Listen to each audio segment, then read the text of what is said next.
Tony Nadal. He was the one who turned Rafael Nadal into the king of clay. But in September of last year, Tony Nadal felt like it was finally happening. In his new column for El País, he said that Carlos Alcaraz is probably the best player to take over from the big three on the world stage. Care for the details? I have it all covered, so make sure you stick with me until the end. So, without any further delay, let's get into the video. The long-awaited big change is here. In May of this year, Nadal told Eurosport that Alcaraz is a big candidate to win a lot of Grand Slams and become the world's best player. Alcaraz is young, passionate, and full of energy. He has everything he needs to be a big star. For years, it seemed like the top three men's tennis players, Alexander Zverev, Stefanos Tsitsipas, and Daniil Medvedev, would be replaced by a new big three. But since then, only Medvedev and Austria's Dominic Thiem have won a Grand Slam. The new generation has yet to finally take over. John McEnroe, who has won the US Open 4 times, says that this month at Flushing Meadows, Alcaraz won his first Grand Slam title. When will the guard change? How soon will it happen? These were the questions that McEnroe had asked earlier in the week, and he thinks it may have finally happened. Though McEnroe wished Djokovic was here, he is looking forward to these new players and thinks the time is right for them. Alcaraz, the young player who broke new ground, may have been the story of the tournament, but he wasn't the only one who showed that men's tennis has a very bright future. It could have been Jannik Sinner, who won his first Grand Slam title, but he lost in the quarterfinals to Alcaraz in a 5-set match that went on for hours. Casper Ruud is only 23 years old, but he has shot up to number 2 in the men's world rankings, while Francis Tiafoe made an amazing run to his first major semifinal.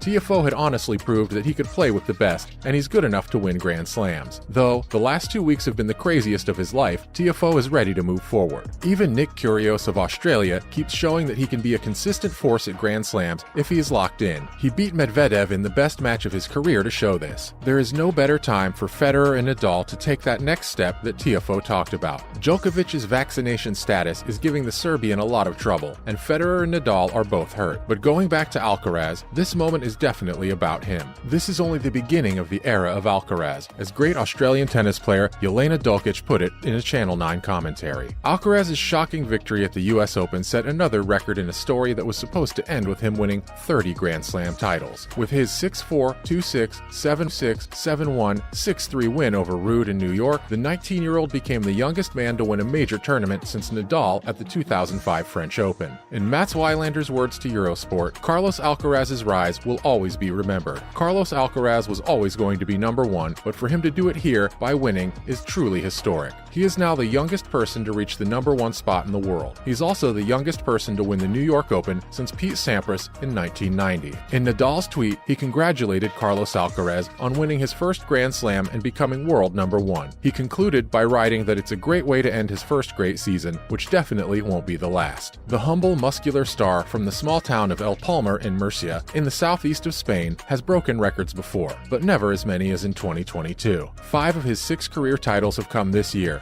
and with his win on Monday morning, he's already made close to $10 million on the court. In July, he became the youngest man since 2005 to get into the top 5 in the world. Then, in May, Alcaraz beat both Nadal and Novak Djokovic at the same clay court event in Madrid. He's the only person to have done this. As a bonus, he did it twice in a row on his way to winning the title. Tony Nadal, Rafael's uncle and Rafael's longtime coach, said that Carlos's speed and intensity are rare to see. His game is a lot like Rafa's. He never gives up until the last ball, and he plays with the same intensity. When Nadal won his first record 22 Grand Slam titles at Roland Garros in 2005, he was just 19. But the 36-year-old has asked fans not to put pressure on the teenager by making big comparisons. In his words, Nadal said that he had forgotten what it was like when he was 19. He urged that the best everyone can do is enjoy the career of such a great player as Carlos. It would be great for him and for our country if he could win 25 Grand Slams, but he should enjoy his job, he added. Despite Nadal's reluctance, making comparisons is unavoidable. At the age of 18, Nadal won the first of his 92 titles at Sopot. Alcaraz learned how to play tennis at his father's tennis school. He was also 18 when he won his first ATP title at UMAG in 2021. Both men are fiercely protective of their private lives. They both get a lot of support from the crowd, and their games are based on strong defense and exciting, flashy offense. In 2012, Nadal and Djokovic fought for 5 hours and 53 minutes in the final of the Australian Open, but Nadal lost. 4 years earlier, he beat Roger Federer in a 4-hour and 48-minute match that was called the greatest slam final of all time. He won his first Wimbledon title. In the US Open of 2022, Alcaraz had to play 3 5-set matches and spend more than 13 hours just to get to the final on Sunday. In his quarterfinal match with Jannik Sinner, which took 5 hours and 15 minutes, he saved a match point just to be safe. After he won the Madrid Masters this year, Alcaraz said that he had always known himself to be a very competitive kid. He competes in everything he does. Whether it's petanque or golf, Alcaraz doesn't like to lose. His coach is Juan Carlos Ferrero, who won the French Open in 2003 and was ranked number 1 after the US Open that same year. Ferrero, who started working with Alcaraz when he was just 15, told Spanish radio that he would be thrilled if Carlos won 30 Grand Slams, that there would be a lot of chances. Albert Molina, an IMG agent, helped Alcaraz win European and Spanish titles in lower age groups when he was still a junior. Molina set up the partnership between Alcaraz and Ferrero. Then, Ferrero took Alcaraz to his school in Valencia, which is 120 kilometers from El Palmar. His raw talent attracted sponsors quickly, and big names like Nike and Rolex rushed to sign up for the next Nadal. The tennis team around the prodigy was also growing, and soon it had a physical trainer, a physiotherapist, and the help of psychologists and doctors. At the Rio Clay Court event in 2020, when he was 16 and ranked 406 in the world, he shocked Albert Ramos Vinolas to win his first ATP match. This showed how good he could be.